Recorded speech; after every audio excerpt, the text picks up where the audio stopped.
Talk about it. I mean, yeah, I got you, Santa. So Pennsylvania is helping their voters out.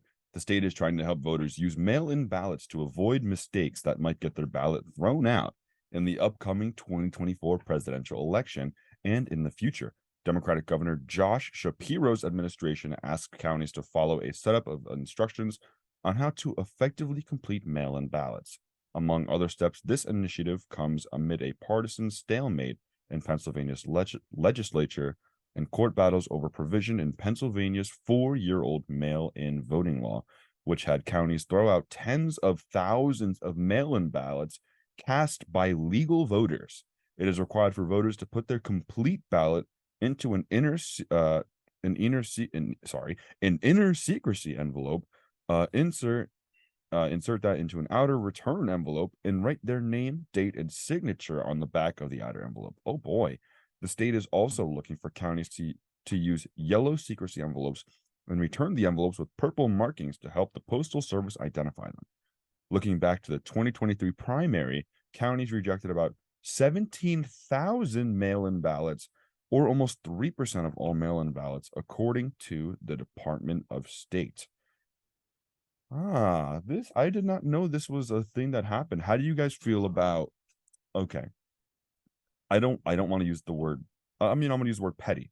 There are petty rules that you have to follow when mailing in your ballot. It seems a little petty. Right? How do you feel about them throwing out 17,000 mail-in ballots because you didn't do like one little thing right? Your vote gets thrown away? If you, I think,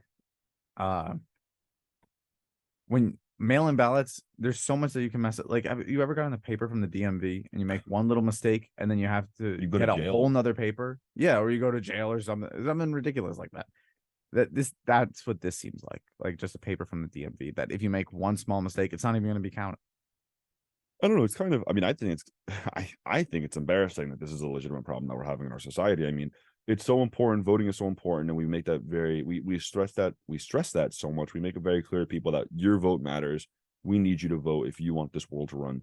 And then we're gonna throw your dang vote out because you didn't put the date on properly. Like,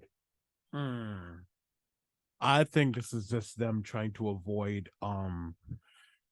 the 2020 fiasco we had where everything was voter fraud. Yes, there will always be voter fraud because people break the law. It's just how the world runs. Nonetheless, the rampant accusations of anytime the races are going my way, automatically it's voter fraud. I don't know. Just doesn't sit right with me.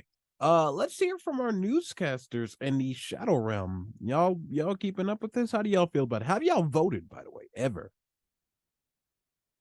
I feel like this is gonna help and hurt, because a lot of young people don't want to go out to vote, and that's like the biggest problem, because young people need to vote. And so I feel like they tried to push this as an initiative to get young people to vote from home, but do they think we're dumb? So what was the last thing you just said? Do they think we're dumb? Oh, do they think we're dumb? Okay, sorry. I was like, what did you say? This is kind of crazy. I mean, thankfully, I mean, I don't know. 2023 primary. Let's see. I mean, I don't know. I wonder, can someone find out like what, like, I guess there's no way to find out what the contents of the ballots were. 17,000 ballots thrown out in Pennsylvania.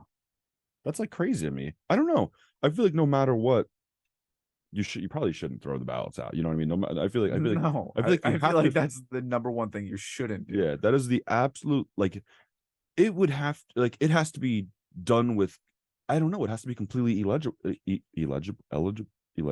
you go. Ineligible. No, how do you say you can't read it? Illegible. Illegible. It needs to not be visible who the vote was for me to throw that. And itself was having trouble reading this morning.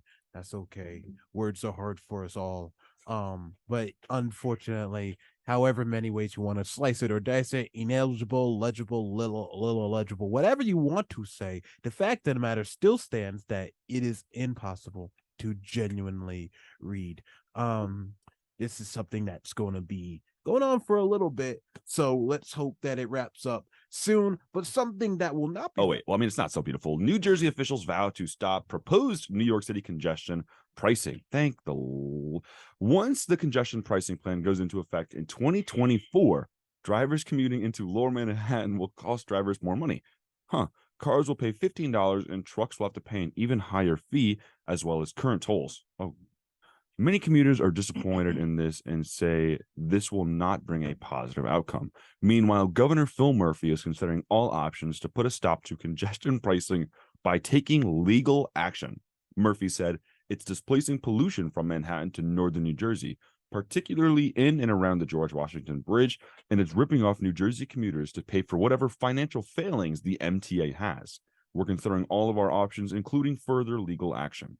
This congestion pricing plan is scheduled to start next spring and aims to reduce traffic in Lower Manhattan. This is a serious problem that we are facing right now, and I'm very proud. I'm actually very happy that Governor Phil Murphy is going this far, because a lot of governors would kind of just, let them do what they want to do. It's New York. What am I going to do? Who am I? Because it is kind of crazy. I mean, they want to take all the traffic from Lower Manhattan, throw it up in a northeastern New Jersey, and call it a day. And then they want to make money off of it at the same time. That's kind of nuts. And I think anyone who goes to Montclair State can agree that the traffic here is already incredibly bad. And not just here at Montclair. Is it? What? Yes, Once you get horrible. out. Could you imagine if they threw Period. more traffic on Route 80? Exactly. How could it? That it wouldn't even be possible. It would be so bad on so many levels. I would not want to drive whatsoever. If the MTA wants this to go through, they need to build a double layered Route 80. I want another layer of Route 80 on top of the current Route 80. A subway Route 80 right underneath. But boy. you're telling me, so if this doesn't go through and you work a job in New York and you want to spend less money on housing, so you live in New Jersey, you have to pay $75 a week to get into your job if you work 5 days. I mean, yeah, I don't know. I don't even know That where the is pricing from. That's insane. crazy. Well, if cars are $15 and you're taking a car in, What is it to get into this? Help me out. I don't know if you know this. To get into Manhattan right now, if you take the tunnel, it's like $17. 1706. Really? Yeah. How crazy is that? Without Easy Pass. With Easy Pass, there's a small $2 Yeah, discount. it's like 15, right? Yeah. But but still, I wish there was a subway system in New Jersey. Yesterday, I was thinking about this because I got free tickets to go see a Broadway show, and I was like, how fast can I get to the city? It 3 was hours. it was 5:30.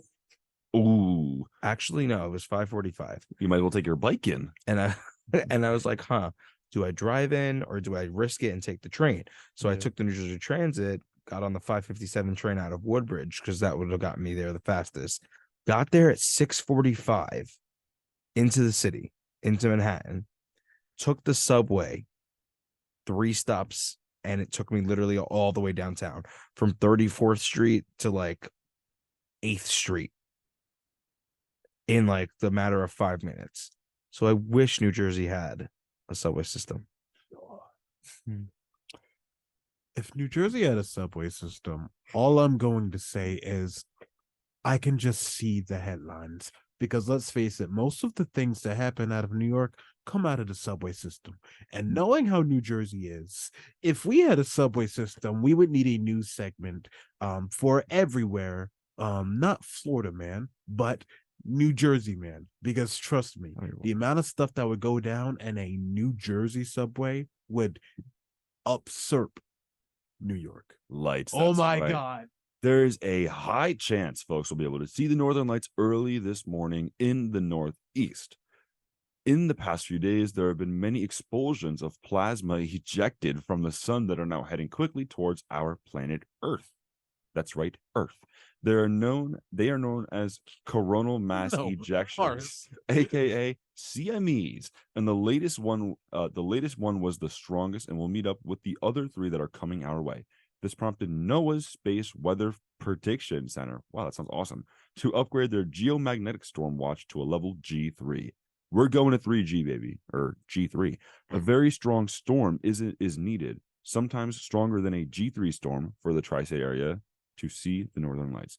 Over the next year, there may be more opportunities to see the lights since the sun has entered into a very active period in its cycle and could peak early next year. The sun is going off and we are going to see the northern lights. How do you guys feel? So we can see it here at Montclair State. I feel like, have you guys ever watched Legend of Korra? You know how like a big thing in their show is like the Northern Lights? Like that's like immediately what my mind went to. And then like, I'm not even gonna lie though, I haven't ever actually seen them in person, so that would actually be amazing. Oh, you haven't? No, I haven't like gone out and like looked. No, I mean I haven't either. It's not like Yeah. What are you? You're like, oh my God, the Northern Lights is such a rite of passage. You haven't seen it? The Northern Lights? How? What is wrong? Like, this is sometimes Santa's very disappointed. I haven't seen it before either. I mean, I don't have. Has anyone here ever seen them? Garrett probably has. Fun fact for you guys. I have Wow. not seen the. Wow. That's so crazy. I actually hate you. I was really expecting I met the Northern Lights before. They're really nice people. I took a selfie. Check my selfie with the northern light. Oh man. But if you've ever have seen the Northern Lights, let us know. Feel free to not call into the station on the Morning Buzz. Why not? Because I'm not gonna lie, I'm not really down to it, but you are more than welcome to call the Morning Buzz and not the Morning Buzz. You are more than welcome to call WMSC at any other time throughout the day to talk about the Northern Lights. But we have so many other things to get involved, to talk about, to conversate with you about, because guess what day it is tomorrow? Guess what day it is tomorrow? It is the 9th birthday of the Morning Buzz. That is correct. We have been on air running this giggity wiggity show for 9 consecutive years straight. This started as just one measly little show by one WMSC DJ. I believe his name was Juan. Don't know his last name. Sorry, Juan. His name was Juan Cantla. He started the show, and before long, it was made into a such bigger thing and introduced an entirely new position to our team of stash of Morning Buzz producers. So huge shout out to our corner gremlin, Nicole Passero, and our assistant corner gremlin, Elizabeth Godoy, for guiding us this year. Shout out to all Morning Buzz, past, present, and future producers, DJs, all these things. So why don't I give you a little more of what I just gave you? Here are several people wishing the Buzzy Buzz a very, very